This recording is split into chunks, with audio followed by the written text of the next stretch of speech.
All right, let's get the show on the road. Zach, you there? Yeah, What's man. going Excited to What's be going here. on, man? I'm sorry that Twitter and Elon rugged this last week. Right when we signed up to do that Spaces, it was a tough thing to see that Spaces was down that day. Well, I'm excited for this one. Good afternoon, Whale Coin Talk community. My name is Noah. I'm here today with Zach of the Coinage ecosystem, Zach Guzmans. Uh, Zach, before we get started, I know you've had quite the career path, so just give our audience a quick background of yourself, what you've been through in life. Where you decided, hey, I'm gonna pivot and come and enter the Web3 industry. Yeah, for sure. And thanks again for having us on. Excited to chat what Web3 media I think is all about. But to answer, yeah, I came from the traditional media world, background as a journalist, financial journalist at CNBC and Yahoo Finance, was an anchor over there.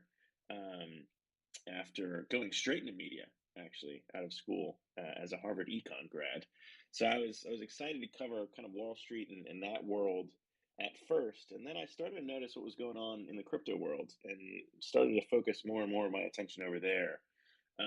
By the time I was at Yahoo, it was just obvious to me that NFTs, crypto in general, were revolutionizing not just finance anymore, but really I think going to be every sector in the next few years. I think this technology is going to hit everybody differently.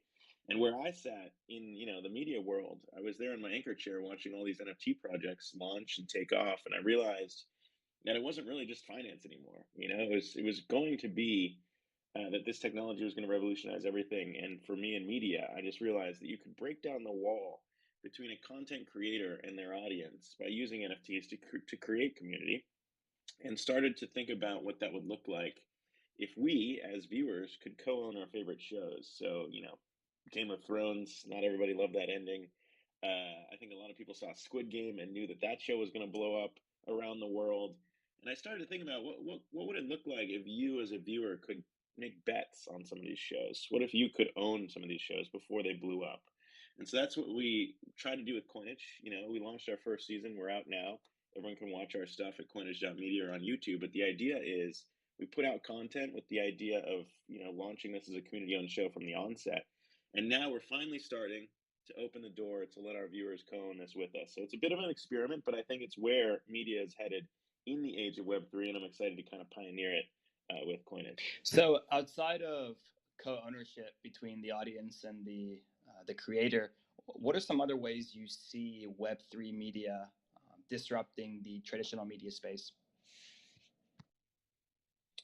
So I think, the way that we've designed it is that you try and align incentives. And I feel like that's what crypto is all about at the end of the day, right? Bitcoin and everything else that kind of came about was aligning incentives between not just the holders of Bitcoin, but the miners of Bitcoin, people who are speculating on Bitcoin.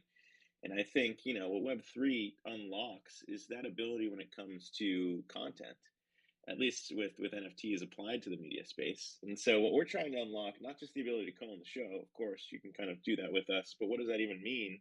And in our context, it means you can vote on what we cover, choose the guests that we want to have on, have more of a say in the actual show itself. So not just kind of be a shareholder, which is what I think is revolutionary about crypto in general, is it's not just you buy a stock in a company and you sit there as a passive investor, but for anyone who's ever bought a coin in these communities, I feel like it unlocks something within us to become, active patrons, which is why we set ourselves up as a legally registered cooperative in Colorado.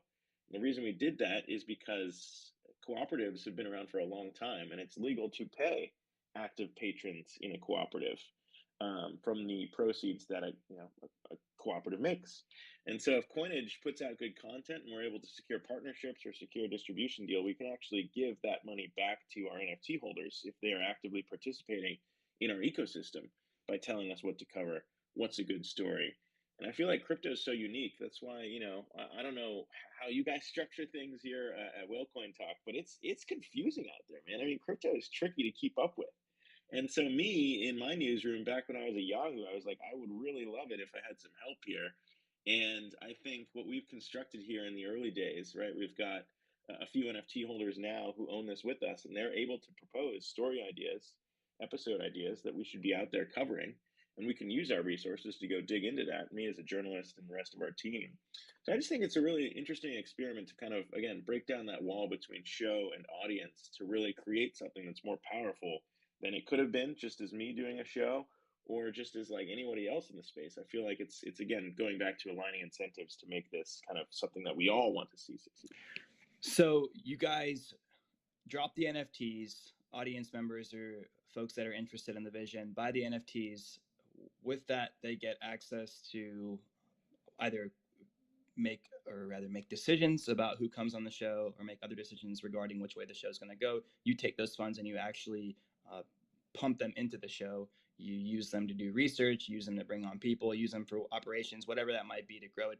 You're essentially growing the show with your audience members, and they get dividends as well. Give us some more insight into that, please. Yeah, so that's the way that it would work. The cooperative model, like if you've ever been to REI, right? It's like you go there, you're a member of REI, you buy a tent. At the end of the year, they give you back a dividend based on how much you've spent and whatever worked that way. And so that's like how REI runs their cooperative. For Coinage, what we're trying to do is reward active participation in terms of what people vote on in our Coinage ecosystem. So we have a Discord with some pretty active members who have thus far helped us kind of guide all the stuff that we put out this season, which we can kind of get into. Oh, Chad Bareford's in here too, Thorchain member. He's one of our NFT holders who's come out to our studio in Brooklyn as well. But yeah, that's the concept. The concept is, active members who help us make the show better, who vote on these things, and we are having those monies flow in through the NFT mint right now. And one of the first questions I think that we'll be asking our community is, we're an ETH based project, is do we want to keep all of our funds, like our show funds, Coinage's royalty and treasuries in ETH, or do we want to start to, diversify some of that stuff? And I don't want that to be just a me decision. So a lot of this will come down to how the community wants to vote on these things. And yeah, to answer your question, the idea is if Coinage is able to make money again through distribution deals or sponsorships, I think there's a lot of NFT shows and crypto shows in general that lean towards sponsorships. But what Coinage is trying to do is be a mainstream crypto show. So we're kind of trying to brand ourselves as the last week tonight in crypto because it's all video. It's me at a desk. It's us using clips from a lot of things to put into context for someone who's never seen crypto before, right? I feel like all of us have a lot of friends who haven't been red pilled or orange pilled or whatever. And explaining some of this stuff to them is like you're talking to a wall, right? Like they don't really know the terms we're throwing out, anything like that. And so what we want to be is kind of an on-ramp into the crypto world. And so, our first episode was all about Do Kwon, and I feel like a lot of people were surprised. Like, why are they explaining all this stuff? We already know all this stuff, which is true if you're already in the industry or you've been tracking Terra all year. But for us and for what our mission is, right, and who we're trying to bring along to own this with us, is realizing that there's a huge opportunity in being like the trusted on-ramp to like help people learn and be educated about crypto when they know absolutely nothing. And I think, as we learned this year, there are a lot of exciting stories. Maybe they were all bad this year when we look at some of these collapses, but there is huge mainstream interest in crypto, right? Like when FTX went down, everyone's like, well, what's that all about? When Terra went down, they're like, who's Do Kwon? Why is he on the run? Like there is mainstream interest for these stories if you tell them the right way, I think. And so that's what we're trying to do again at Coinage, because I think if you establish a brand like that, which I hope again, everyone listening, we're going to be giving away some NFTs on this space. So I'm excited to at least see some new members come in. But I think that that's a huge opportunity, right? If you can create a trusted brand that is the on ramp, it's going to be a huge payoff. And I certainly don't want to be on here promising huge returns for anyone buying the NFTs because it is an experiment. But I'm just talking about the value of having something like that, especially in the media ecosystem we find ourselves in today, where it's like, can you really trust any sort of outlet out there?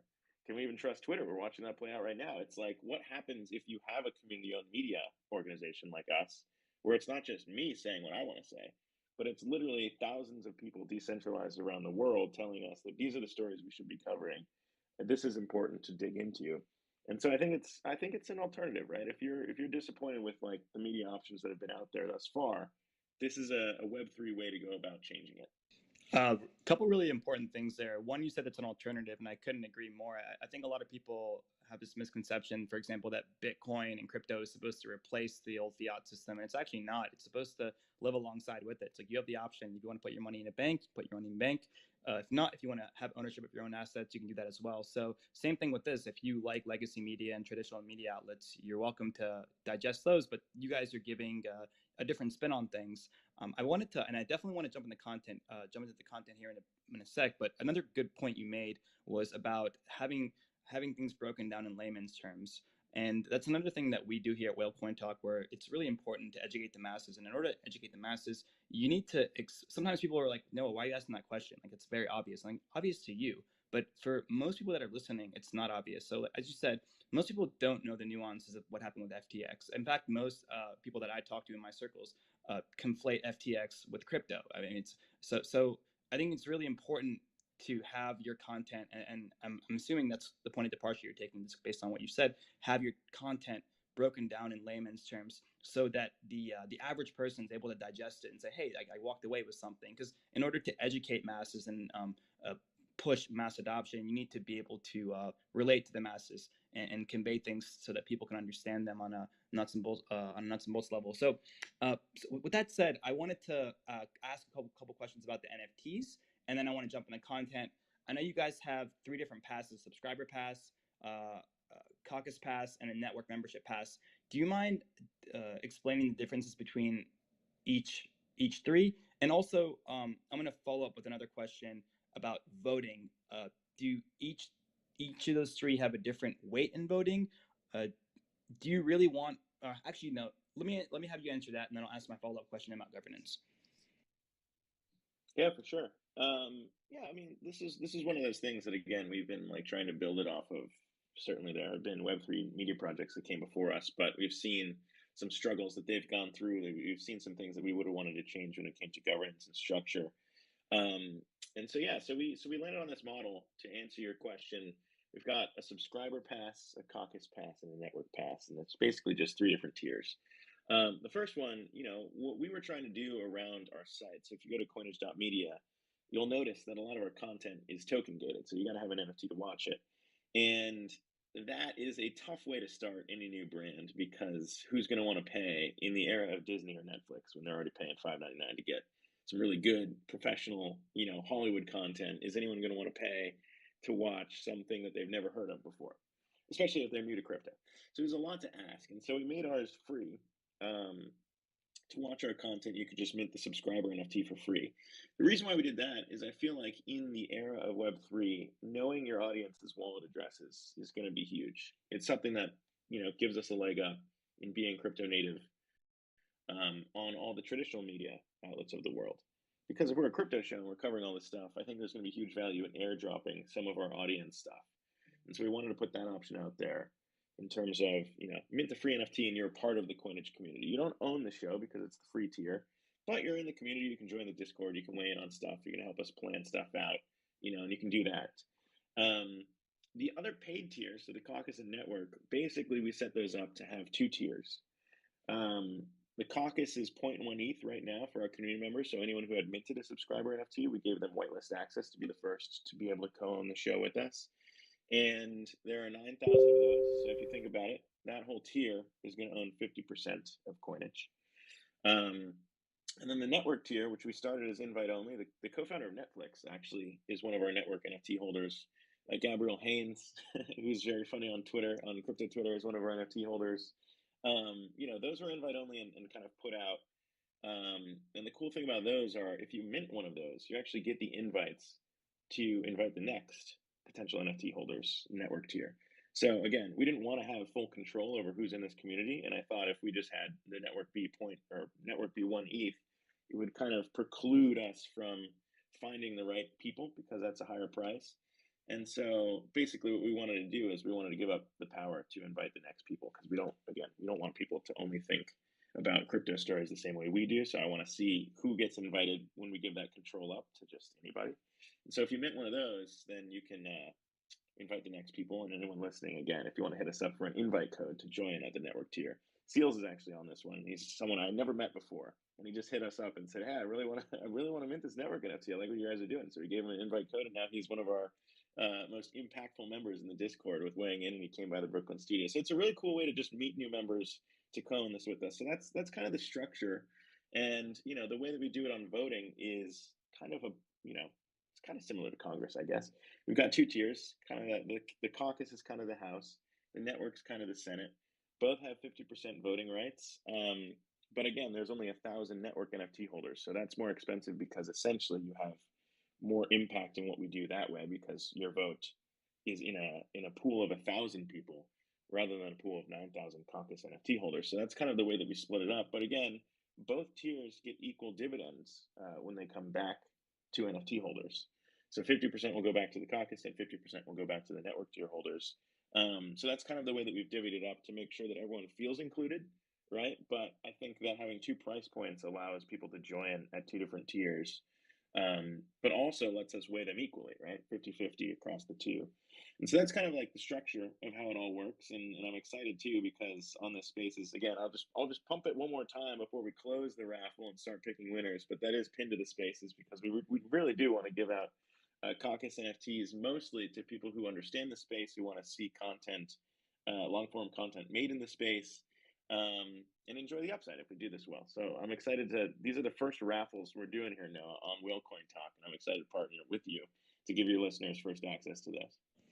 Yeah, Zach, we certainly appreciate that. I don't see it pinned to the space, though. I want to make sure that people get their eyes on that. So, Acti, if you have a chance, can you see if you can find that tweet and make sure it's pinned to the space? Zach, quick question for you.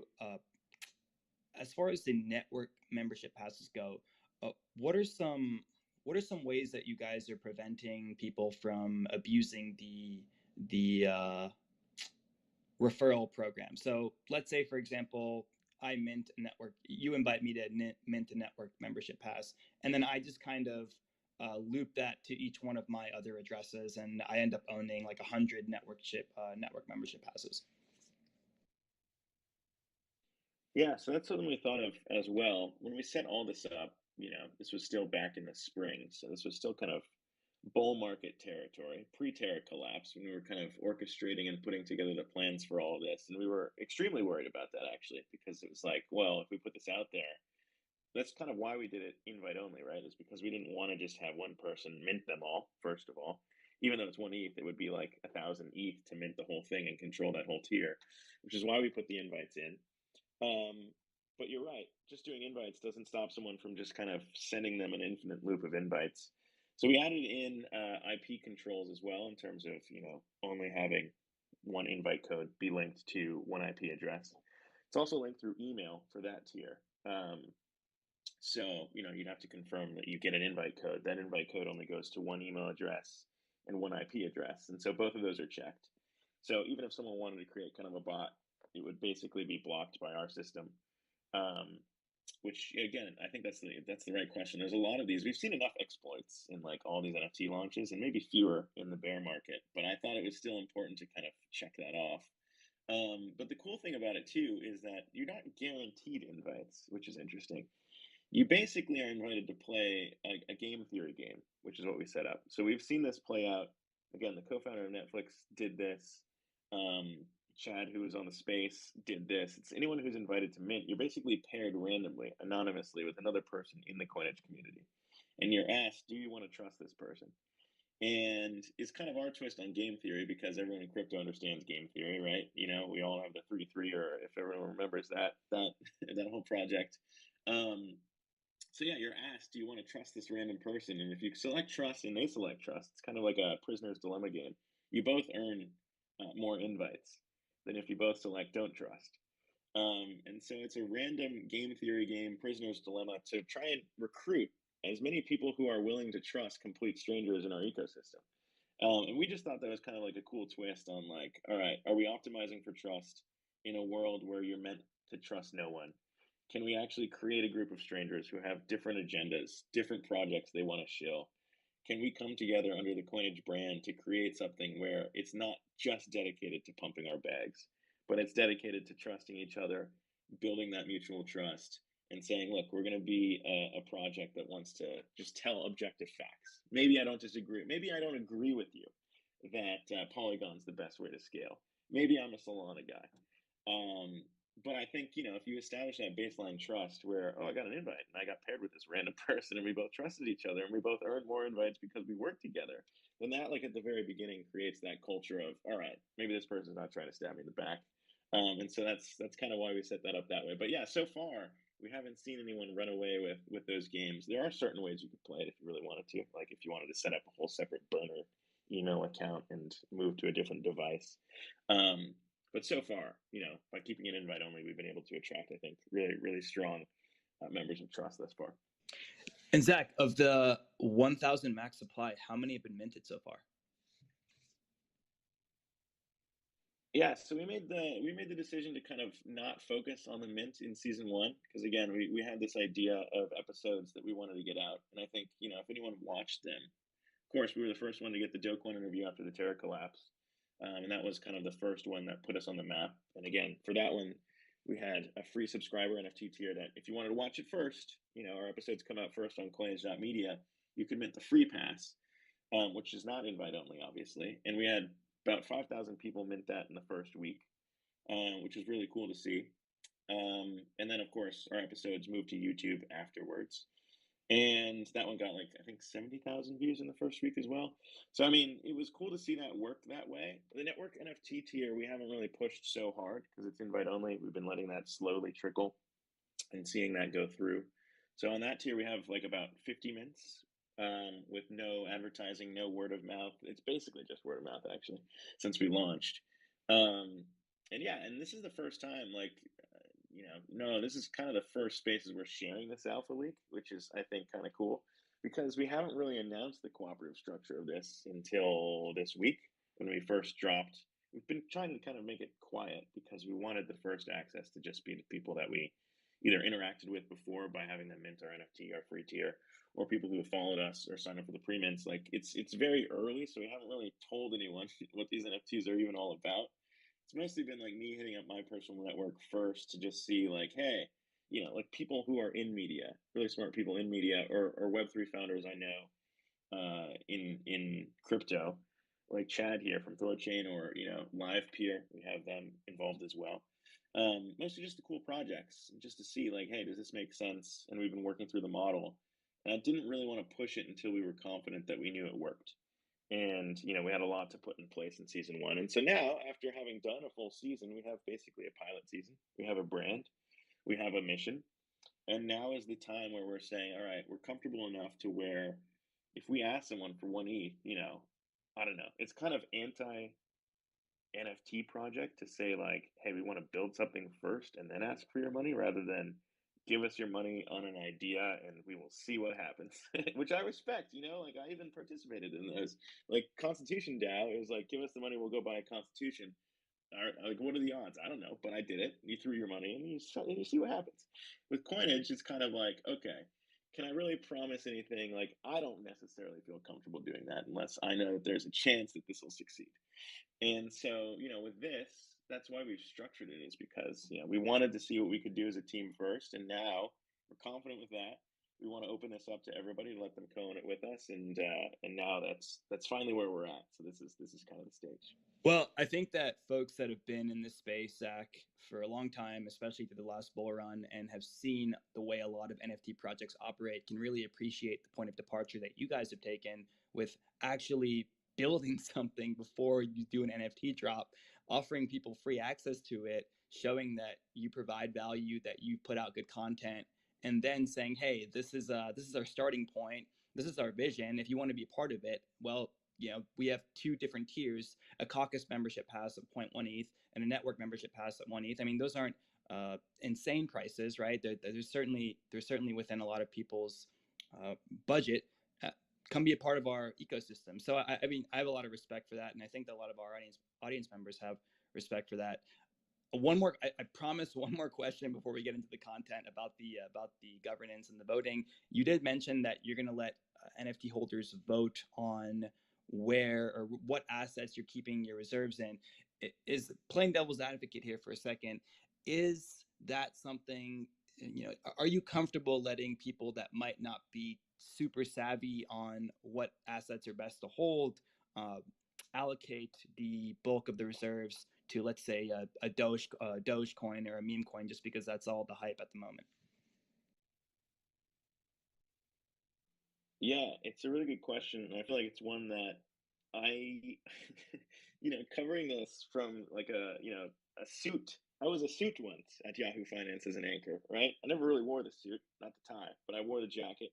And, you kind of fall into this trap of thinking that you know what's best, and you know that a meme coin or a shit coin, isn't going to outperform. But there was a while there where Dogecoin like did outperform a lot of these assets. And I guess it's surpassed the market cap of Coinbase now. And so I don't know. I think it's a funny trap, and it's one that I kind of fall in all the time, right? Where it's like, you don't know as much as me. Like you're a PFP account with like 200 followers, and like hubris is a thing, right? Like being too proud or thinking that you know better than everybody because you're a respected, buttoned up journalist. Like that happens, and it's a trap I think a lot of people fall into. And like the reason why I wanted to do this is specifically to protect myself from falling into that trap. Like I don't know any better than anybody else, and I'm completely willing to admit that. Like I do not think there is an expert in crypto, and I think SBF is a good example. I think Doquan is a good example of hubris going a bit too far, right? Like you can start to believe that you are the chosen one if you set yourself up for that. And again, I don't think that's like a flaw. I think that's like human behavior. If you see your shit completely exploding, you're gonna start to think you're untouchable. And that's kind of what we got from the Doquan interview. It's just that like, yeah, I started to believe my own shit, and it's a dangerous thing. So like for this, even Coinage, like the ability to vote me out is in our bylaws. Like if you don't like what I'm doing as host, like I'm voted out. Like the community can call a vote. If it's a simple majority, I think it's like 75%. Can't remember the exact number off the top of my head. But like if people think I'm not living up to the host that Coinage deserves, I'm out, baby. And that's totally fine. Like I think that that is a very good check on power and balance in something like this. And so like I guess to answer your question is like, do I think that our entire community would be able to be usurped and say like you have to put it all in this one coin? Like I think that'd be really tough if we do this the right way. If we actually do decentralize enough, I think it'd be really hard for one project or one person to say we need to put it all in this, rather than like again reaching a decentralized vote that like we reach consensus because it's not a crazy idea. That's I think a good model to kind of set us up for success that way. But again, I think if we do this right and it really is truly community owned and community voted on, then like I'm not too terrified. Like democracy works sometimes. So I'm hoping that we're setting ourselves up for success that way. All right, let's jump right into the show. You guys have season 1 complete. It's 6 episodes. Tell me about the Doquan episode. How'd you guys manage to get him on? How long was the interview? What kind of questions did you ask? Give us some insight. Let's dive right in. Yeah. And just one reminder too, before we do that, I think we did pin the spaces or pin the raffle link. Yeah. I just got. So I would we got it. We got it a bit earlier. Yep. Dope, awesome. Yeah. So if anyone wants to join for that, I'm excited because we're gonna be reading some winners off, and so it's not too late to jump into that raffle, and we can read some more winners off later on in the spaces. But yeah, so the show itself, which again anyone can watch at coinage.media or on our YouTube page, we're trying to shoot this in like a standard TV format. So we're shooting in 4K. It looks great on a TV. Like this is something you'd show your friends and say, "Oh wow, okay, this is a TV show." And the first one was the Doquan interview. And how it came about was basically I had been active, I had learned about Terra. I had interviewed Doquan when I was at Yahoo Finance. It seemed like one of the hottest projects, obviously the biggest percentage gainer in all of 2021. And it was, a project that was interesting because it had a mission. It was like, we need to have a decentralized stablecoin because what are we doing in crypto if we don't have that, right? If we're going through centralized intermediaries to access stablecoins, then what the hell is crypto for? And I think there were a lot of people in crypto that bought into that mission.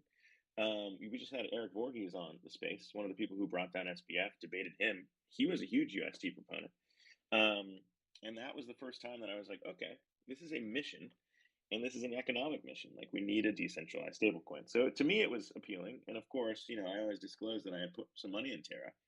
And over time, that had grown pretty significantly. And so I had quit Yahoo in January and started working on Coinage. And to me, Terra was still the biggest project, right? It was still crushing it and still blowing up.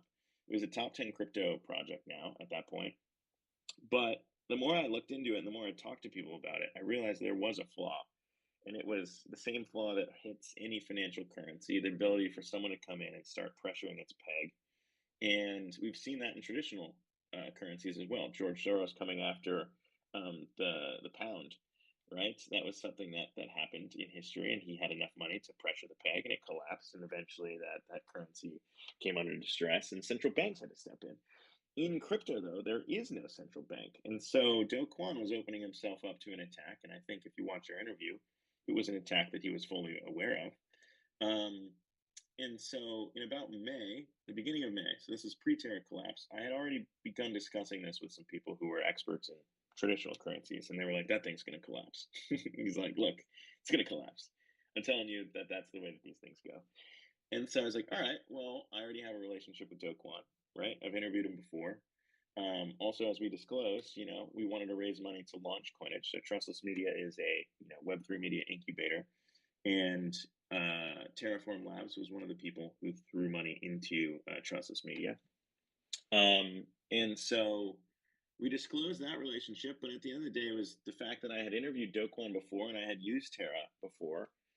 When it collapsed, that same week, we had lined up an interview. So I was supposed to interview Do Kwon the first week of May, or May 10th, I think it was, May 10th.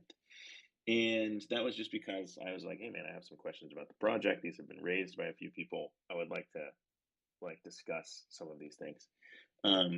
Because there was a bit of irony there in terms of him creating the Luna Foundation Guard is what it was called. And it seemed to me like it was becoming like the Fed, like the crypto Fed, right? They had raised, I think at that time, like $3 billion in Bitcoin, and they were going to inject it if there was ever problems with UST and it started to depeg. And I was like, that looks like crypto Fed.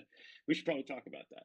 So we had lined this interview up, and then lo and behold, literally, I think that weekend, the peg starts to break, shit starts to hit the fan, Terra goes down, like all this stuff happens, and I was like, damn it, we got scooped. We got scooped by I was right on this one, and I knew it was going to collapse, and I wanted to have this interview so we could talk about some of these problems, and now it's gone. Like Terra is not a project anymore. And that sucked because I lost tens of thousands of dollars in it. And it also sucked because as a journalist, I was ahead of everyone on this one. And I was excited to get into these problems and I was going to be proven right. But that interview never happened. And so, it sucked for everybody. Crypto obviously collapsed. And then, Three Arrows Capital went down. And Dode wasn't doing any interviews. And so I kept emailing him. I think I sent him a message every day, as well as the comms team. And I was like, look, you could do an interview with a traditional media outlet. I don't think they're going to get this story right. They're not going to understand how UST and Luna were working in tandem. They're just going to look at this as a big crypto project went down, speculation run amok, and maybe it was, to be fair. But there were a lot of technical intricacies that I think needed to be covered correctly, especially for a mainstream audience. This is not something you could just say Do Kwon says this, and everyone's just going to be like, okay. So that's why we structured the episode, again, going back to our mission of kind of putting it in context. And so, we flew to Singapore. We shot the interview after I convinced Do Kwon that, look, we're going to tell this the right way. And that's a mission that I think, again, if Coinage scales properly, we're going to have a lot of people in this community. We're going to have 9,000 Caucus NFT holders who have their own networks to leverage.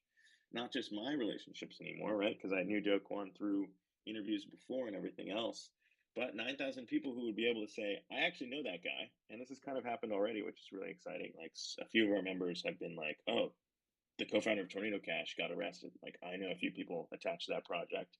We can propose them coming on the show because our incentives are aligned to make the show as good as possible. And so that is kind of how the interview came about, right? It was my own personal network, but the idea of bringing in other owners of our show, if we can leverage their networks, then suddenly it's not just mine, it's mine times 9,000.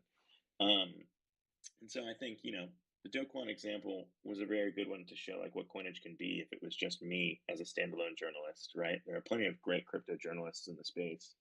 But if I have a community of 9,000 backing this project as well, who are legitimate co-owners and stand to gain in the upside, not just, just because they can say they like own a digital collectible, but literally because they co-own the show, right?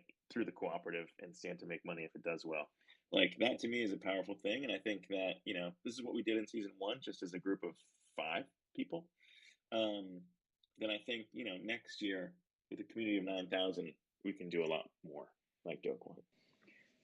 Man, so I feel for you. You, on one hand, you were so early in calling this out, and you were like, I had this. I could have been, I could have been there before everyone else. But I mean, it seems like you still got a good episode out, and it seems like you still got some good content out with respect to Do Kwon and the Luna collapse. How long did it take from beginning to end to get let's say from the moment you want to get Do Kwon or the guest on to the minute post production's done? What time period does it take to complete an episode? Oh man, that's a good question. I mean, for that one was specific, I guess, in kind of the legwork that it took, right? Because that one we flew out to Singapore, and Nate Skid, my producers on the spaces as well, and like we got the yes from the Terra team, and we're like, all right, we're going.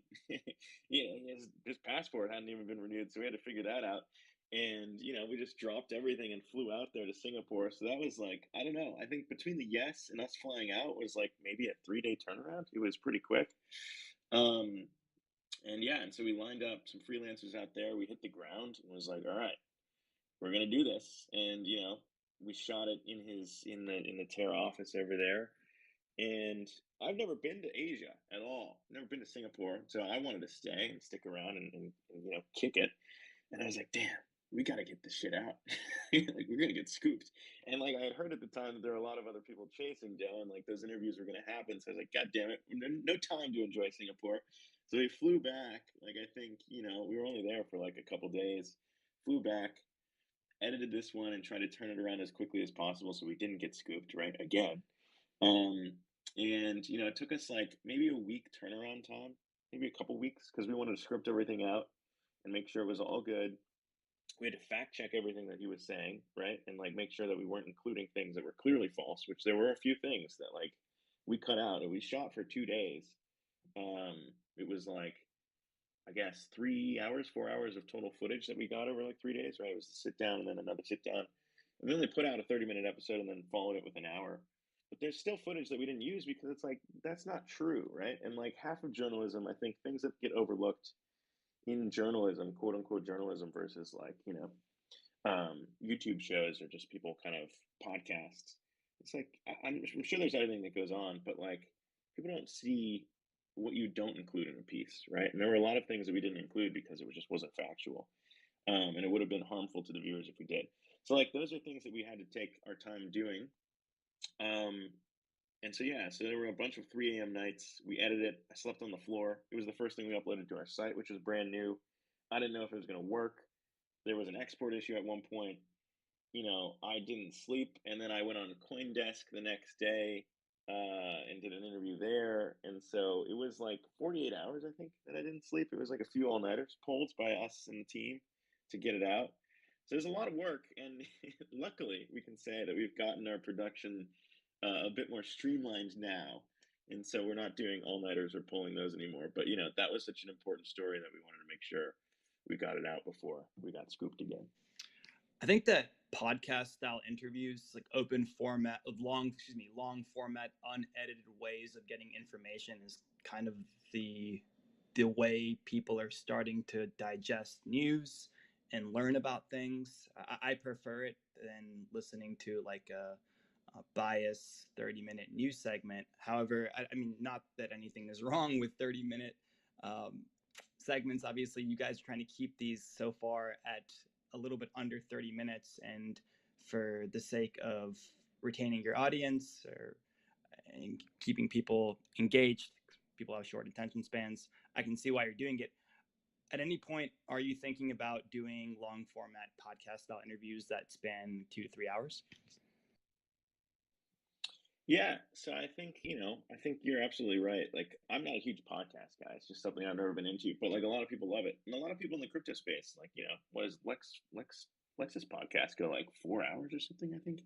So I mean, like, there's definitely a need and a want for long form like that. And I say long form in the sense of I guess podcasting, rather than like what we're trying to do, which is more long form around like crypto stories, narrative, I suppose, or like the last week tonight model of like desk read and like set up stuff, like have a storyline through the whole episode. And yes, I mean, we do spaces too. And I think we condense our episodes into a podcast format. So like we're trying to hit everybody on all kinds of mediums. Again, it's like early in our experiment, so we don't know which one's going to work best with our audience. No one's really tried to target a mainstream crypto audience before. It's all like if you look at crypto media, most of it's focused on degens or people who have been in the space for a while who know all these terms. You know, we're trying to hit that mainstream thing, and it's a bit of a needle to thread. We're trying to like co-own this. Like we're trying to get degens and like more crypto native people to mint the NFT and co-own this with us because I hope that they would realize there's huge value in like trying to pursue being the on ramp and trusted on ramp for people coming into crypto the first time they've ever minted. And it's been cool to see people mint our NFTs as kind of like the first, right? When the Dogecoin thing dropped, we had like a lot of first time minters. And it's a huge thing to be trusted to newcomers in a space like this. And I don't think it's easy for anyone to say, like, yeah, you can trust me, especially not after 2022. Like, you can trust absolutely no one. So our value proposition is don't trust me, but like trust the community of 9,000 people, right? Like if that's truly what Web3 is all about, that like things should be decentralized and things should be co-owned and like things should be voted on, then like this is the show that's at least living up to those ideals. Don't trust me, but trust everybody else. And I think we're open to exploring for like where we go from there in terms of format. Uh, um, you know, Coinage NFT holders will also be experimenting with the first time ever for like a Web3 show. And so I think we're going to learn a lot along the way. And then our hope is to partner with other creators, right? So like Trustless Media being the production company that's helping Coinage get off the ground. Like our hope is that other creators will see the proof of concept and the model that we've built with Coinage, and then we can leverage, all the people who have already bought Coinage NFTs. We can airdrop them the next show. We can do whatever. So I think that there is a lot of value that builds with this, right? Because again, the whole concept of Web3 is not just that like you have an audience and you have a creator, but like them together, they're building something as one. And so, like, if we've been able to discover people who understand what Web3 media is all about, then like that's a huge thing to leverage into the next show. Especially if like we can just give everyone who's a Coinage NFT holder free NFTs to kind of get the thing cooking and help get the word out. Like that's huge for any creator who wants to replicate our model. And so yeah, so we're starting with this. I think there's room for experimenting to see what works better. You're definitely right. I think there's a lot of people in crypto who love longer form like podcasts and spaces like this because it's unedited and they get to learn and they get to hear everything like for themselves and they can make decisions that way. And so I think it's definitely an important model and medium. Just for us, we wanted to show, since a lot of people do that kind of style in crypto, we wanted to show like what could be possible. And I could be wrong, right? I could be absolutely wrong. Maybe no one wants a last week tonight for crypto. And that could be the case. But so far, we've seen a lot of views on our episodes and we've seen a lot of first comers, newcomers to crypto learn through our stuff and through our episodes. And so that's been exciting. And again, it's a brand. You got to build a brand somehow, and you want to be different. Anything to differentiate yourself from the space, and I think Coinage has done that. And I think it can be a lot better if people co-own this with us. And so that's kind of the hope. And it's been exciting to see, even in a pre-mint, a lot of traction. Yeah, Zach, you made a great point earlier and you jumped on it again just now about having a network that can also reach out to people. So it's not just you doing the journalism and the investigation and finding hosts, or excuse me, finding guests to come and speak, but rather a network of people. And as that network grows, you're going to get access to more people and you're going to have more options of guests to choose from. And it just becomes this interconnected web of people building up Coinage and building up this late night show style crypto broadcast. And I do think that there is a market for it. I do think there are people that are interested in watching 30-minute segments, especially on stuff like the Terra Luna fiasco. When you bring in someone like Do Kwon to speak about it, how many people do you currently have reaching out and trying to get guests on and working on the creative process? I know you said you're a team of 5, but how many people specifically are trying to bring guests on? Yeah, so I mean, like I said, our Discord's pretty active now, right? We've got close to about 6,000, I think, subscriber NFTs to the free ones, for people to kind of join in and talk about all this stuff, which has been exciting. Like I mentioned, there are a few different newcomers here, and it's already working in terms of people who have minted the first round of network NFTs, inviting people who minted kind of the second round to come in and start discussing all this stuff with us. We even had a member through the Zed Run episode. So we shot at I don't know if anyone knows Zed Run, but it's like that NFT horse racing game. I think you guys were just talking on Wheelcoin Talk. I think I saw a Zed Run competitor being discussed a couple days ago. But we had even one of our members come in and be like the voiceover actor in that episode, and so like he got involved that way. It was like, hey, we don't want to pay for a voice actor. Does anyone like know how to do like horse racing voice at the Derby? Like we need someone to do this. And he was like, yeah, I can do that. And so he popped by the studio and he came on and filmed it for us. And so like that's kind of what I'm talking about. It's not only guests, but it's like, hey, we're trying to put the show together. Do you know anything that can help us? And like he lent his voiceover acting services. As I said, Gabriel Haynes is one of our NFT holders as well, and he's just a really funny guy. And so we included him in one of the episodes as well, where it's like, hey, this episode could use some levity. It'd be nice to break it up a little bit. A lot of serious facts being thrown around in crypto. Why don't we break it up with, your character talking about some of this stuff? And so we put him in an episode and he shared the stuff out. And so like, that's another way to grow this thing where it's like people that have their own built-in communities, built-in networks. A lot of these crypto projects obviously have built-in networks. When we had Anatoly from Solana come by the Brooklyn studio for an episode on Solana, that episode obviously got shared out by a lot of people in that community. And it was great to see that happen. And so, there's a lot of ways to grow this, I guess, beyond just like the guest booking stuff. It's also like the writing process. What do we think is going to work, is going to be good? But then also like literally putting the show together. And so that's why, we wanted to put our stake in the ground, our flag in the ground with our studio in Brooklyn in Sunset Park. It's been fun to have NFT holders come by, take pictures on set. In our metaverse episode, we built a digital set in Decentraland. So anyone who's listening to this who has an avatar in Decentraland, you can go to our plot of land and walk around our digital set to get an idea of what we have out in Brooklyn.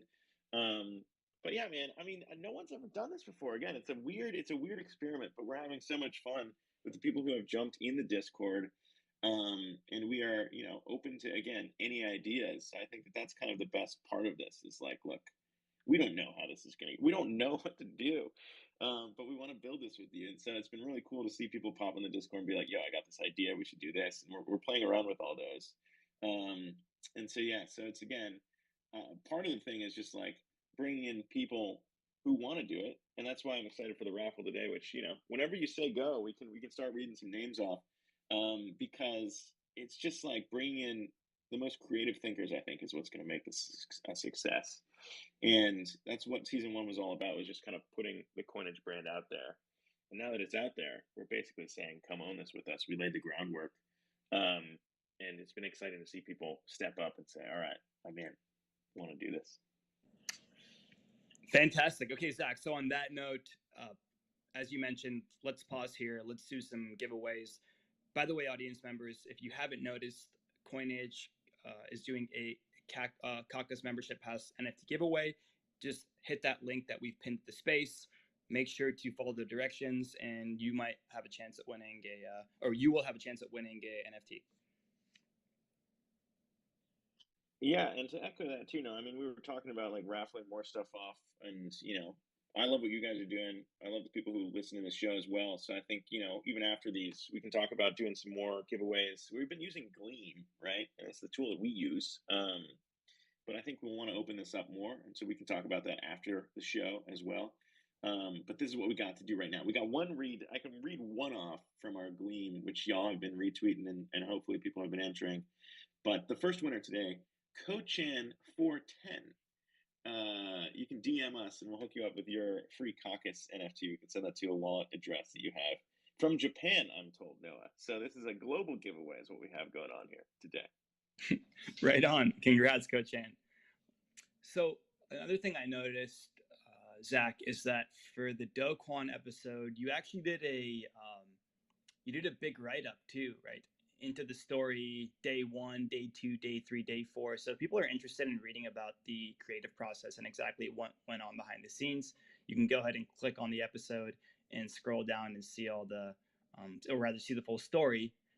That doesn't even require an NFT. You can just watch that for free, even though the NFT to watch that is free. But Zach, apart from that episode, what has been your favorite episode in season 1? Yeah, it's a good question. I think, to reiterate that point, I think honestly, I don't want to hype it up too much, but yeah, that's 10,000 words on the Terra collapse. And, some people like reading. That's the other thing. It's like some people like long form articles on this stuff. And I haven't really seen a lot of that in crypto either. And so shout out to Zach Abrams, one of the writers on the team who put that together with me. It's like 10,000 words on literally like day by day what happened inside the walls, what Do Kwon was thinking, and how Terra collapsed. And if you're not super into video, that's a phenomenal article to read just to get like a second by second thing. And that's the other thing worth highlighting here, right? Like that was the first interview Do Kwon gave. If you think about Michael Lewis and like the FTX collapse, like yeah, he's been shopping around his movie rights and stuff. Like just to reiterate the point, Coinage's IP is in that cooperative. Like so when you're buying the NFT to Coinage with us, like that's all included. Like all the IP is in the cooperative. And so like let's just say there's a movie deal at some point, like because we wrote up that article and because we have like the IP of the first interview with Do Kwon, like that is a lot of value based on the fact that Michael Lewis is shopping around. I don't know what it is, but it's in the multi-millions for like his views in his book and the movie rights. I don't think I've seen a deal come through, but I know that there's a lot of streaming interest in that one. And so like again, if like if there's a Do Kwon piece to be made, I think we're in a leading position, and that's kind of why we wanted to write such a huge story. Just to give you like some inside baseball, was like we wanted to establish IP around the collapse, and so again, I think that's a huge alpha leak there. To your question on like the favorite episode from this season, I think the team had a lot of fun with one of the last ones. Obviously there's been a lot of shit stories in 2022. People lost a lot of money. I've lost a lot of money. It's not been fun. So I was like, all right, what can we do to have at least a little bit of fun here? And shout out to Chrissy, our community manager. She hooked up some great stuff for rebuilding my shitty New York City apartments in the metaverse. Um, Basically, the idea was it's a bear market. It's not the time to be building mansions with Snoop Dogg in Decentraland. We've got to be more humble. We've got to be more humble, folks. And it's true. I've lived in some shitty New York City apartments, and a lot of them exist because it's a very expensive place to live. And so we actually we found a designer to recreate, a digital architect to recreate the shitty shitholes that were my New York City East Village apartments and Upper East Side apartments, and we recreated them in Decentraland with the intent to flip them and kind of put our flag on the ground in the metaverse and explore some of the concepts as well, because I think a lot of mainstream people have laughed off the idea of, oh, it's the metaverse. Why would anyone ever buy anything there? It's a waste of money. But then also, housing itself, when you're buying like a second, third home, if you are, like, yes, it's true that you need a house to live in. But like beyond that, you're clearly just speculating on the value of real estate going up. So it's not all that different. And so, yeah, so that was a really fun episode for us to kind of like poke fun at a lot of people who say like the metaverse is completely a waste of time. Because I don't think it is. I think there's something there. I think everyone who's in crypto thinks there might be something there, just not yet. And I think it was an opportunity to poke fun at everybody who thinks that the metaverse is already here, right? Because it's also equally not, and no one has that figured out. But it was like our way of including ourselves in that story, which again, I just wanted to put that out there. I think it was a really good episode to put out to say to everybody, like, hey, we are not a traditional media company. We're not just going to like plop around in the metaverse and not buy shit. Like that is another asset that is now in the Coinage treasury. Is my shitty apartments in the metaverse, the Decentraland plot, which I don't have the coordinates in front of me, but they're in the article. You can go there and walk around it. Like that is an example of like what I think is possible when you create a Web3 native media company to tell these stories. It's like it's not just observing, but actually getting in there, getting your hands dirty, doing something about it. And so I think that was like a perfect example to point to for like what we could do in season 2. If there are other creative thinkers out there who are like, yo, Coinage should do this, buy this, or do something here. And we're game. We're down to do it. So I think that that's kind of another exciting one, and probably my favorite one, just because it was like what hell have I brought into the metaverse? But it was the hell that I had to live through. It was a real hell in New York. So I don't know. That was a fun one. It gave us a chance to laugh. I think that the ability to think outside of the box has gotten you where you are right now, and I think you should continue doing that because it's probably going to lead you to great places. I've I've been very interested in what you guys are doing just based on what I've seen so far, and I'd be curious to know whether you're going to take the same point of departure for season 2 or if you're going to put a different spin on it. Yeah, I think that's why we're kind of choosing to roll these out now, is because, like you said, we haven't really, or like you asked about, we haven't really pushed the NFTs so much in season one, right? It wasn't like a huge push for us to say like, hey, go buy all these things. But we're doing that now in terms of like, all right, we want to plan season two with everybody else. And so we're pushing that now to bring more ideas, more people into the space for season two. I wouldn't say that season two is going to be like an exact replica of season one. We want to find new stories to tell, new projects to highlight. I think a lot of them are going to be a bit deeper, right? So like Cosmos, Akash Network, there's a lot of projects who are again doing really cool things that are not just speculate on like the price go up, but like building real networks, building real problems to real solutions, or sorry, real solutions to real problems.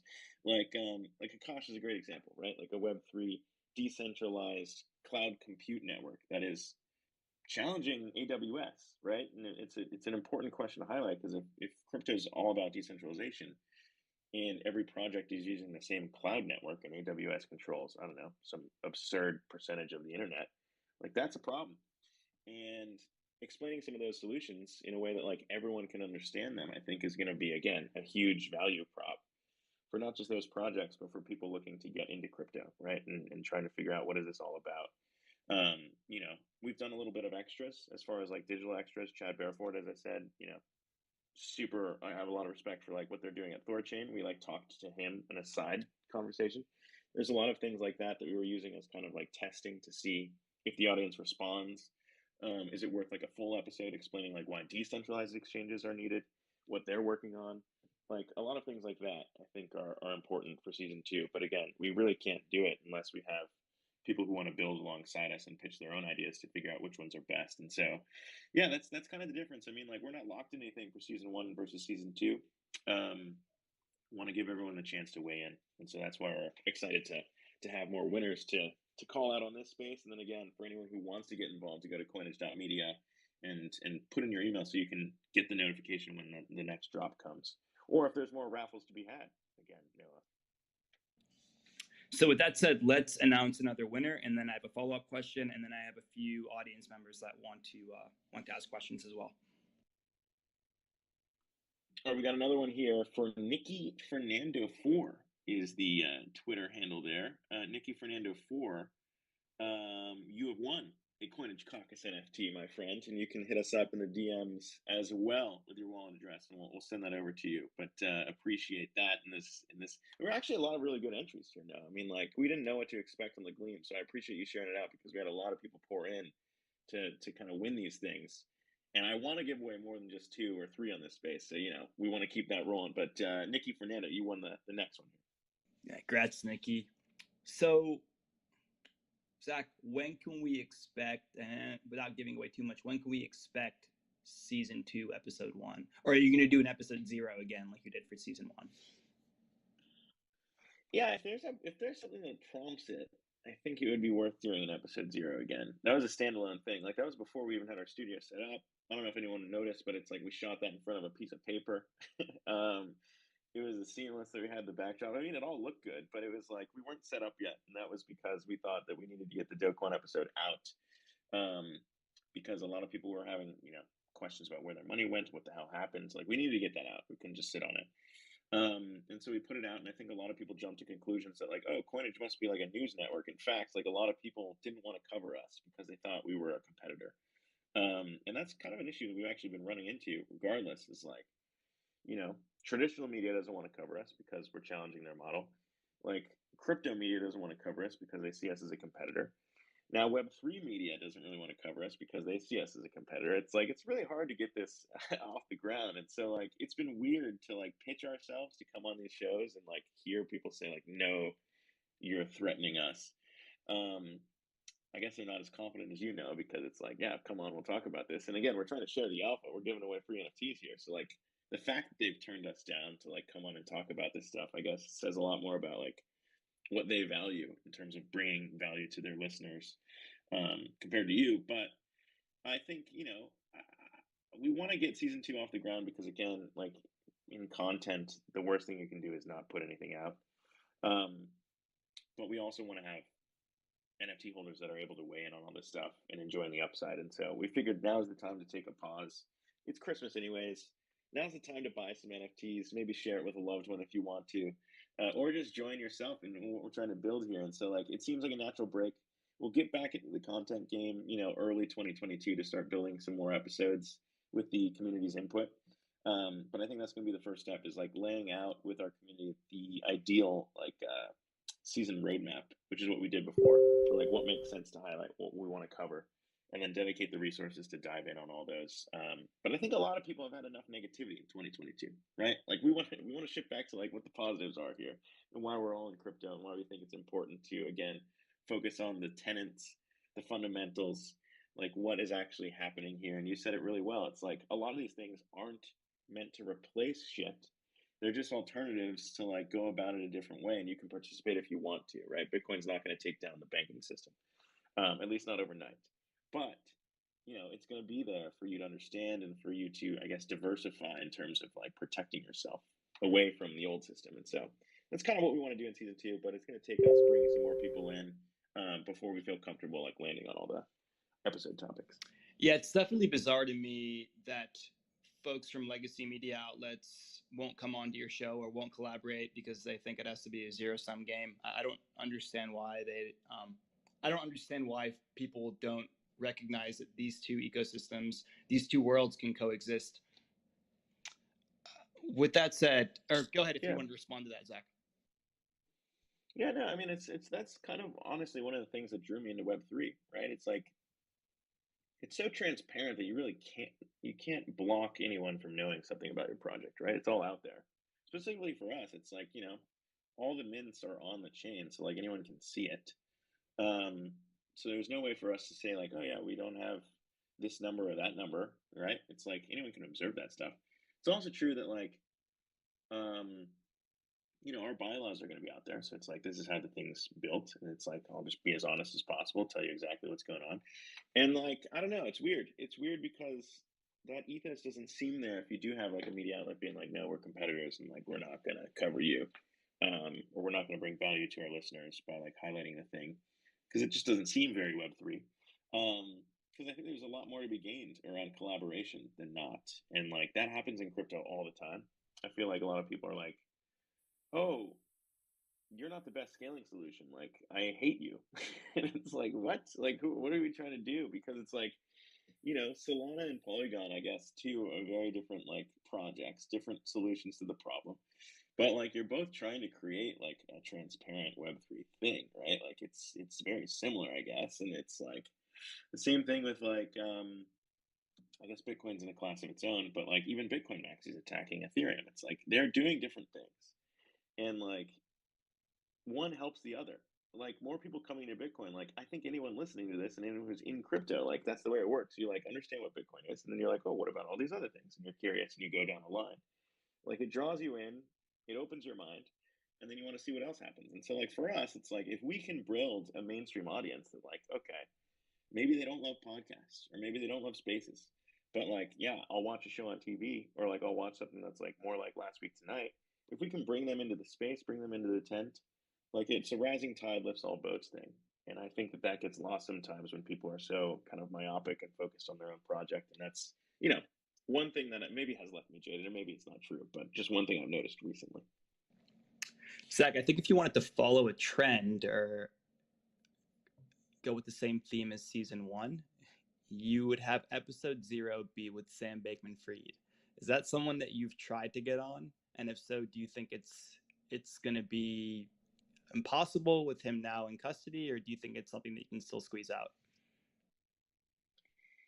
I think it's, I mean, obviously, it becomes a little bit more challenging. It becomes a little bit more challenging whenever anyone's in custody. Jail interviews aren't that easy, in my experience. Um, but obviously, Sam is someone else that I've interviewed many times on Yahoo Finance, and I think in the wake of all the interviews he was doing post FTX collapse, like we made the conscious decision to kind of not have him on, just because it started to seem like he was saying the same thing on every interview.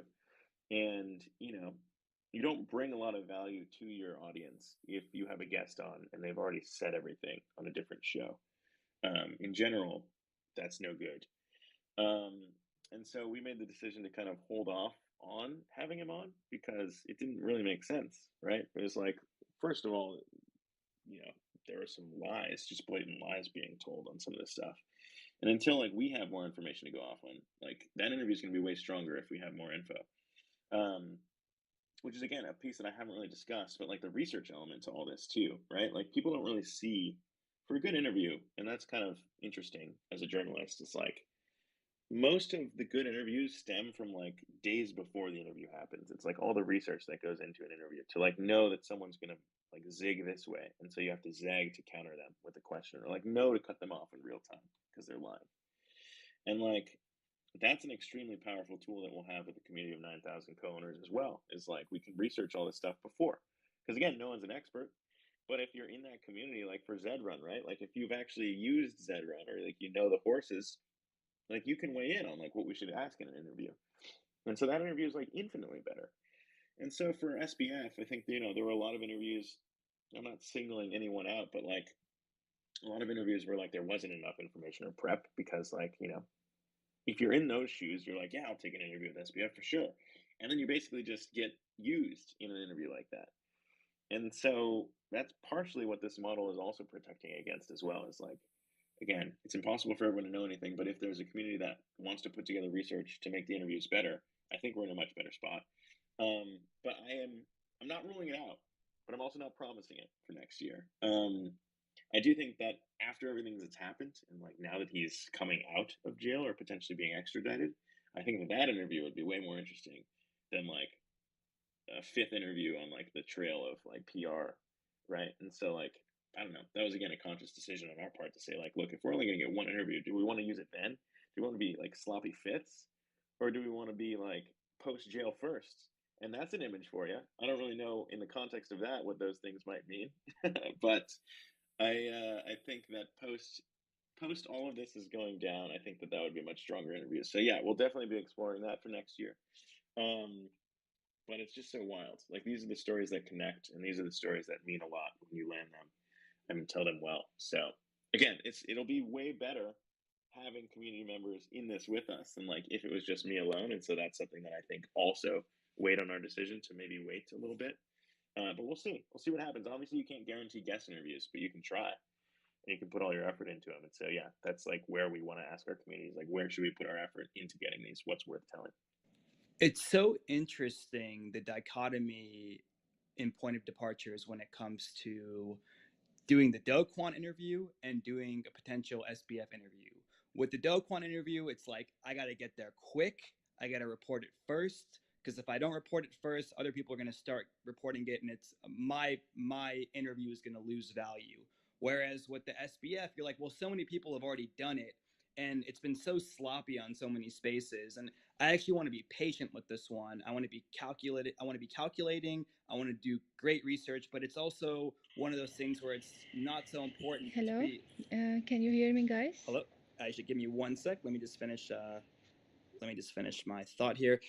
So yeah, Zach, what I was saying was, it's interesting how with the SBF interview, it's so important to just kind of take your time and wait and get that right moment, because so many people have already done it. Anyway, sorry, lost my train of thought there for a second. But before we get to Aisha for the question, Zach, do you want to give out another or announce another winner?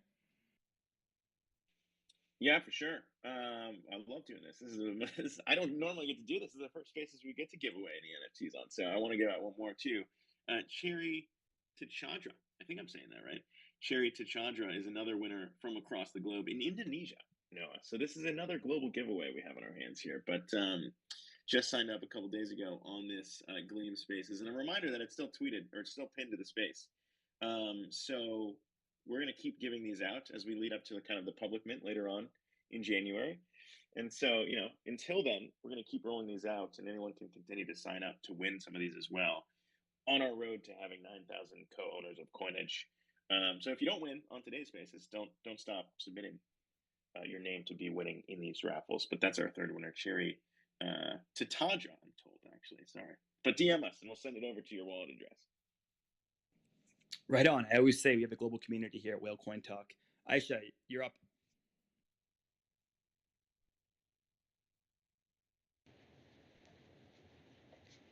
Thank you, Noah. I have a question regarding a trust game. I want to understand, as both NFT minters will be matched anonymously, on what reasons will they base their decision of trust or distrust their partner? And knowing that by mutual trust, minters can get 4 invites as a reward, don't you think both parties will be motivated to trust each other for invites? Yeah, it's a good question. When we think about that, though, I guess, the prisoner's dilemma comes down to like knowing the other person. Right? So it's like, okay, if this person's going to rat me out in the prisoner's dilemma, like you base your decision on like your thought about whether or not they're going to rat you out or not. Obviously, you have more complete information in that prisoner's dilemma because you probably know your co-conspirator who is also in the other room telling police about this stuff. So like that's the way that the prisoner's dilemma game is set up. So you're right to point that out. Generally, you have more information. In this, you're paired with a completely anonymous other minter in the Coinage community. And so, yes, you don't have complete information because they're a complete stranger. But as far as like the incentives are concerned, in terms of like, trust, don't trust, those options, you earn more, like there are net more invites that you earn with your partner that you're matched with if you trust them and if they trust you. Of course, you can also steal their invites if you distrust them. Which is kind of the tie back to the prisoner's dilemma. Is like, okay, you have the option to distrust them, and you would earn more invites. And so that option is on the table, right? And there's nothing stopping us from like having that happen. Like that could happen. But like we wanted to set the game up just to kind of like again get people thinking about some of these decisions in building a community like this.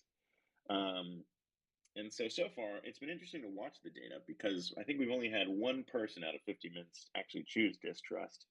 So far, most people are trusting other minters, which has been very intriguing. And I think by the end of it all, we'll have updated data to share in what is an experiment in building community of strangers.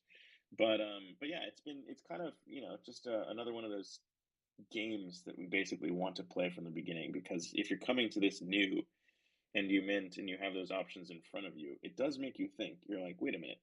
Like Dan Ariely is another person that's in our network tier. He's the father of behavioral economics, a Duke professor. And, he understands some of these decisions and some of these things. And he's like, oh, wow, this trust game is pretty interesting. Like, it makes me think about whether or not I should trust this person. And it also makes me realize that like anything I do in this community might harm someone else, right? Like it's not exactly a zero-sum game, but we're all working together to make Coinage a thing. And so I don't know, it's not necessarily the perfect game. You're right that you can still technically distrust and win invites that way. But it is meant to kind of be there as your first interaction with the community to make you think about those decisions, I guess, if that answers your question.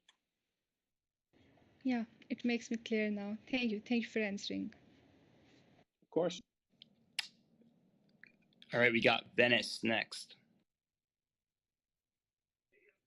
Okay, thank you so much, Noah. Actually, I'm curious to know that do you guys have any plan to also do partnerships with big companies or big investors and allow startups or entrepreneurs to come to your channel and present their ideas so that they can get funding from those companies or investors to shape their idea into a meaningful product? And one more thing, a few days back, I saw your coinage contest that is currently running on the Gleam. I saw that it was only for the US residents, but now it's open worldwide. So what was the purpose to open it for US residents only first, and then for everyone, for worldwide? So what was the purpose behind this one? Yeah, so that was just a default kind of setting that we had gone with for the US, limiting it to US at first. And then once we realized that, we had some DMs from some people who had tried to enter from around the world, and we wanted to open it up to them as well. So we made that change, which I'm glad we did, because clearly we've had some winners today from around the world, which is kind of cool. So there's that. The other question as to investing on this stuff, like, yeah, partnerships is going to be a huge element of this, right? Just to, again, double down on the idea of the value in an on-ramp for a mainstream person who's new to crypto. Part of the idea kind of came from watching all of the sponsorship deals that were happening, like Crypto.com buying Staples Center, FTX, RIP, buying the Miami Heat Arena. Like, there is some serious money that's thrown towards legitimacy in crypto, or at least trying to tell a mainstream person that you are a legitimate crypto project. And it's really hard to do that. Like, when advertising, traditional advertising, like, precludes crypto projects, right? Like, we've been trying to, like, run Twitter ads for forever. And, like, I don't know if other crypto projects are just smarter about it, but, like, everything that we try and do gets blocked. And so, like, if you're a company out there, a crypto company, and you're trying to reach a mainstream customer, trying to acquire new customers, there aren't a lot of good options outside of some of these huge ass sponsorship deals. And so, like, if we as a show can establish that we are a trusted way to reach people who are new to crypto, right? Like a Gemini out there trying to acquire new cryptocurrency traders, like, would you want to partner with us who are like targeting mainstream viewers who are just getting started, or would you want to partner with like someone who's farther down, who's, you know, maybe more akin to like FTX traders, where it's like they want really complex and complicated tools? And so for us, yeah, that's a huge piece of what we're trying to do, is we want to establish like the fact that we are a legally registered cooperative in Colorado, trying to do this the right way. Nothing shady, everything transparent. The profits are again shared with active participants. We'll be documenting all that stuff.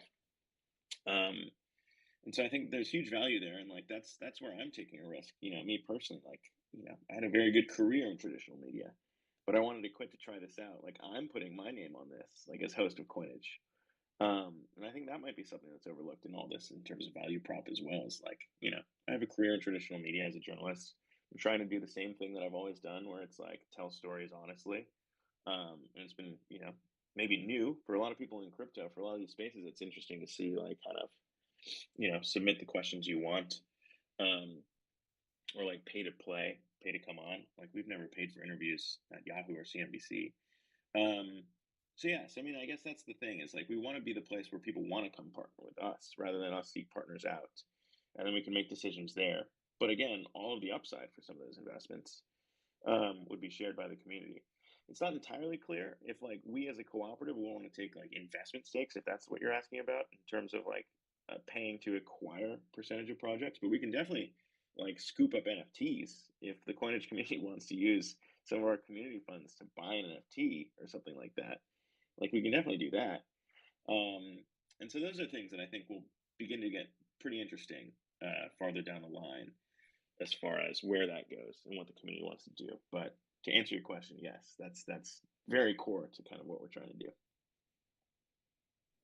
Okay, that's really cool. I think this is the thing. Coinage was needed in this space, and people needed coinage, coinage for getting their biggest questions answered, or getting to know about different crypto projects. And I think you guys are doing super, and you guys are doing really great. So thank you so much for answering my questions as well. Thank you, man. I appreciate that. That means a lot. Obviously, it's been tough to kind of get it started, and it's something that's entirely new. And for us to go as a team, a very small team again, like to build the site from scratch, to get it up there, to get the NFTs out, and then also to launch like a full season. It's been it's been a lot. So like the team and I are pretty zonked from the year, so that means a lot, man. I appreciate that. All right, we got Rahmat next. Yeah, thank you, Noah. Okay, so I just want to know that Trustless Media is also your own production house, or it's a separate entity, and is Coinage Media under a Trustless Media umbrella? Yes, that's a good question. So that kind of gets back to the idea that I was talking about in terms of using Coinage as a proof of concept for this whole model. And, originally when we were starting out, it was like, well, if we just wanted to do a crypto show, we can just create that. It could be a standalone entity, and that's all we need to do, right? Like when I quit, it was like I had raised money from investors to launch something. And that was Trustless Media. The idea was that Trustless Media would just control everything that Coinage did, and it would be a media umbrella like that would own Coinage, and then we could launch everything, but it would be wholly owned by Trustless Media. And like that's the way that we initially wanted to do it. And then I thought about things, and I was like, well, that doesn't seem very Web3. Like, how would we share ownership with anybody in that model? It wouldn't make any sense. And so we shifted before we launched Coinage into this model, again, moving all of the IP and everything into a Coinage cooperative. So Coinage as a cooperative controls all the IP that we've created. And it's a completely standalone entity. It's a community-owned cooperative registered in Colorado. Trustless Media is a startup that is a Delaware C Corp. And so the relationship there is basically Trustless is experimenting with the launch of Coinage, figuring out how to do all the NFT stuff on the backside, building a site that's token gated, and using Coinage as the proof of concept. And so our hope is that, we can create this community owned entity that proves what you can do when you break down the wall between a creator like me and the audience that appreciates the content, to have it be co owned and co produced and stand alone as its own, as a legally registered cooperative.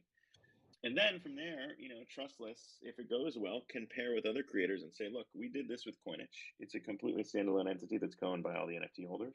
We can do the same thing for you if just shooting off the top of my head, I've talked about these examples before, but like a chef, someone in food, or someone who like travels a lot. Like we can create shows for each of those creators and say, look, we can do the same thing we did for Coinage, but for you. And so that's kind of the model, but they're completely standalone entities. So Coinage is by itself. Trustless as the production company is the one that has been kind of producing all this stuff. And so there's a relationship there as far as that's concerned. But yeah, they're separate in that sense, if that makes sense. Yeah, understood. Okay, I was also thinking that did you have any sponsors for season one, and are there any sponsors lined up for season two as well? Yeah, so that's another great question. It was something that we decided we wanted to hold off on. Again, if you think about it, like Trustless Media is subsidizing the creation of Coinage in that sense, in the way that like we had money already raised, and so we didn't really need to have sponsors from the offset, right? So like that, I guess, is different from the traditional NFT models that Noah and I were talking about before, where it's like, okay, obviously if you have no money, you need to have an NFT drop to bring money in, and then you can get going. And I think we've seen that a lot from a lot of different NFT projects back in the bull market, where it was like, okay, you could pull money in just on that idea, and everyone was able to raise money back then. But for any new project, it's like, okay, if we had the luxury of already having money in the bank, we don't need sponsors from day one. And as a crypto show just getting started, like we could have taken money from FTX.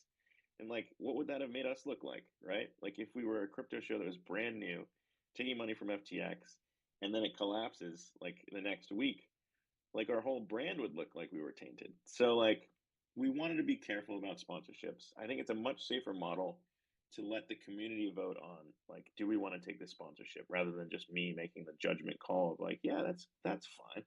So like I think that's another thing we can explore, but our model is more focused on like producing a show and then hopefully having like a streaming platform. Again, the co-founder of Netflix is one of our NFT holders, so that's a good place to start.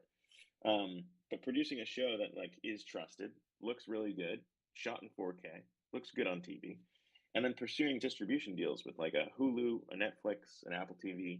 If they want to pick us up, all that money would be huge and way more than we can get through sponsorships. So it's not something we want to give up on yet. I'd want to see where that goes, maybe. Again, it would be left up to the community, but I feel like, sponsorships is kind of like small potatoes relative to a huge distribution deal we could get. So that's another thing where, like, if you land one of those, we're talking millions of dollars that could come through, which would be big relative to a sponsorship of like 1 ETH segments. And so it's just a different model, right? And I'm not certain that it's going to work, right? There's plenty of shows who want to get distribution deals on Netflix and Apple TV Plus, but I think it's worth pursuing before you kind of shift into that if it's something that you've optimized for. Oh, yeah, it makes sense. Okay, final quick question. So I was just thinking that do you have any intention of maybe launching your own crypto magazine to go along with your show where various articles from the crypto journalist can be posted? Your show will going to have more reach for due to the crypto magazine as well? Yeah, that's a good question too. I think it's possible. I think definitely like if this scales well, right, the Coinage brand can move into a lot of different things, and I wouldn't want to limit it to just a show. Um, it's just like where we're starting. I think there's still a lot more to be done as far as like the show and building out that concept before we shift into other mediums. I mean, we even have a podcast. So on Spotify, if you listen, Coinage Media has the podcast, which is a lot of the stuff from the show, and even that is like an extension of dedicating resources to it is tough. And so like moving into a magazine might be tough this early as well, but not something that I would rule out down the road. Again, it's all up to like where the community thinks the best value might be. If we have a community member that has like a relationship with an existing magazine or a magazine publisher, like that completely immediately opens the door to that being a phenomenal idea. And so like I think a lot of this is going to be like assessing what our opportunities are as a community and saying like, look, we should definitely be exploring this because it's a no-brainer, and we have an opportunity here because I have a relationship, then like, yeah, that makes a lot of sense. And so nothing's off the table, but I think right now we're extremely focused on narrative TV format and making sure that Coinage delivers on its mission of providing really good content to a mainstream crypto viewer. Got it. Thank you so much for answering, and it's really awesome to have you guys in the crypto space. Thank you so much. Yeah, appreciate it, man. Yeah, thanks, Rahmat. And Zach, I want to do one more giveaway here. I think you wanted to go for 5, and then I'll ask a couple more questions, and then we'll close things out and we'll do a last one giveaway as well. All right, I'm just gonna give it a sec here to have Christy pull another, Okay. because I think we had pulled 3, so we can pull one more in just a minute, but I can get that maybe after your next question. Okay, cool. So, what are some? Okay, so how am I going to word this? You're coming from a legacy media world, and there are a lot of good things I'm sure that are done there, and a lot of things that you don't like so much. So, what are the pros and what are the cons? What are the learning tools, learning lessons that you've accrued over your long career, and you're bringing and applying to the Web3 media world and your time and your goals in building Coinage? Yeah, so I guess going way back to 2018, I was working at a major financial outlet. And the idea for Coinage was actually there at the time, as far as pitching, doing a crypto show. It was pre-NFTs, so like it wasn't like there was a lot of content beyond like Bitcoin and Ethereum to really talk about or price movements, right? Like there weren't a lot of communities that had been built outside of those two. So it was still pretty early, but I really thought that this space was going to blow up, and I wanted to cover it, and I basically got laughed out of the room. It's like everyone in management there was like, "That's a dumb idea, no way." And so that sucked, right? Because like if you pitch an idea that you think is good, you want to be heard out, and you want people to, take it seriously. And I think that sometimes, like in top-down media models, like that doesn't happen, and it doesn't happen because like the power dynamics all off. And everyone should feel like they've got an idea that's worth sharing and like something that will be heard. And so like to me that was like kind of ironic in that like I'm very happy it happened. Like obviously getting laughed out of the room never feels good, like it was a bruise on the ego, but like I knew it was a good idea. And so like to come back to it 4 years later and have it be something, right, and like have a community of more than 12,000 followers like in less than a year, to have a brand launched and go from 0 to where we are now, I think proves the point that like something like this needs to exist. And I think the reason that it needs to exist is exactly why it didn't exist in 2018 when I was trying to pitch this back then. Is that like there's too much control in traditional media, and and it's all top down, and like everyone above you will say, no, that idea will never work. And that's why it's kind of funny to have the co-founder of Netflix in the community, because his book is literally called That Will Never Work. It wasn't like he was trying to pitch Netflix and everyone said like, no, that's crazy. And so I don't know, it's really cool. It's a weird kind of like, again, everyone always says like life doesn't make any sense when you live it forward, like it only makes sense looking back. But that was one point in time where it's like, I'm glad it happened because they said no, and now Coinage is here. And so I don't know. I think it's an exciting experiment to try a new model. And I do have a winner to share with you now, Noah. So this is the last. I think this is the last one I have time to give away, because I do have to jump. We've been doing this space, and I think it's been great. So I want to give one of these away. Pixel Core is the next winner here. Pixel Core, you can send us your wallet address, and we can get you your Coinage Caucus NFT to co-own the show with us.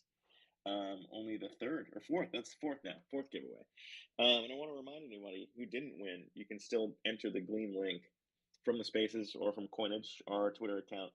We're going to keep giving these away leading into the public mint next year. Keep an eye on coinage.media. You can sign up for email alerts there for as we do some of these more raffle giveaways. But yeah, no, I just want to say thank you again, man. Honestly, I think that you and I are aligned in kind of trying to highlight a lot of these projects. So for WhaleCoin Talk to have us on today, it's just really cool to get to chat about all this stuff. And I've appreciated the questions. I've appreciated everyone coming up here and asking their questions. Honestly, dude, thank you very much for having us on. Yeah, man, the pleasure's all ours. And I just, as soon as I got in touch with you guys and I saw what you were offering, I knew that you had to come on. I mean, this is really unique. I haven't seen anything like this being built in the Web3 space, and not quite like this at all. But the kind of content you guys are putting in, the kind of team you have behind it, and the kind of vision you put forward. So hats off to you as someone who has gone against the grain for most of my life, and I can speak for a lot of my teammates as well. I think we have a lot of admiration for you for getting laughed out of the room, but sticking to your guns and following your dream. And I really hope it works out. Right? I believe in our vision, and I honestly believe in your vision as well. Just knowing very little about it relative to you, just hearing you speak about it over the last hour and a half has made me think to myself, hey, this is something that has legs, and you guys are onto something really awesome. I can only see this, as the content's being put out and the quality's there, I can only see this growing more. So hats off to you, man. I wish you all the best. Yeah. And look forward to future collaborations. Yeah, dude, thanks, man. That means a lot. I think, I guess I should have opened this on the beginning, but it's like, we've got all these different models out there. All of these can win, right? It's like there's a Kickstarter, there's a Patreon. What we're trying to do is like a Kickstarter plus Patreon plus on-chain verified ownership via NFTs through like a legally registered cooperative. So it's like, yes, all of these things exist. If you want to just hit the like button and you want to just subscribe, you're more than able to do that. But it's like, all right, how do we push media and co-ownership farther using crypto? And this just seems like the natural next evolution. So like, I'm not guaranteeing that it's going to work, but hearing you say that, honestly, dude, means a lot. Anytime you try a crazy new idea out, there's going to be people who doubt it. There's going to be haters. But like, we're hoping by putting this out, we're going to find some people who understand like, okay, we can build this together. And this is a good way to build something in media. And it's the next kind of iteration of technology to let a viewer co-own the thing with the creator. And so I appreciate you having us on, dude. Really, honestly, it means a lot. Thank you again for the questions, and hopefully we can continue to give some of these out. So you and I offline, we should connect to talk about some of this stuff. But thanks again. Thanks, WhaleCoin Talk. Appreciate you having us on today. Thank you, Zach. Ladies and gentlemen, that was Coinage, Coinage Media. If you want to visit their site, it's coinage.media. Go engage with their Twitter, their Discord. They're doing a lot of cool things. Obviously, everything you hear on WhaleCoin Talk is for educational purposes only. Nothing we broadcast here is financial advice. So be safe out there.